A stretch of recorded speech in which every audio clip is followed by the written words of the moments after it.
What was it like back in those days? How has the industry changed today? Well, we were in a change period then as well, because what had happened was that in the decade or so prior to that, the only animation was pretty much Saturday morning television, and that was controlled by the three networks, and they had ridiculous censorship restrictions. And I'm not talking about just common sense stuff. I'm talking where we were trying to do at Ruby Spears one time a show where a heroine is tied up in waist deep water and a villain releases a moray eel, and the censorship people said put a big boulder between her and the eel, because if the villain releases the eel and the eel can see her immediately, then the villain is trying to harm her. But if there's a boulder blocking the eel's view and the eel has to swim around it, then he's not deliberately trying to hurt her. And I said, are you flipping kidding me?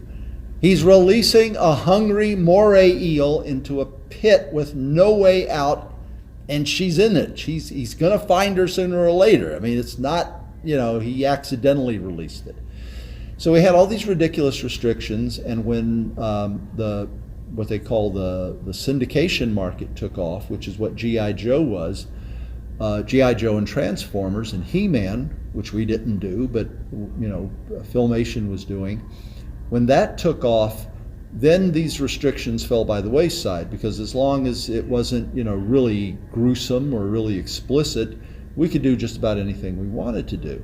And so we were able to recruit good writers, good artists, people who had stories they wanted to tell, and we were basically allowed to have the chance to go and do what we wanted to do.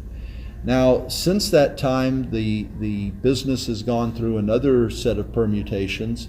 The syndicated market basically choked itself out of existence by just flooding the market with a lot of bad shows. And now we've got things like Cartoon Network, Nickelodeon, we've got the Disney Channel, we've got Netflix, which to my surprise is producing more and more original animation. So now we're having it come back, but it's not coming with the same degree of silly, senseless restriction that we had when I first came into the industry.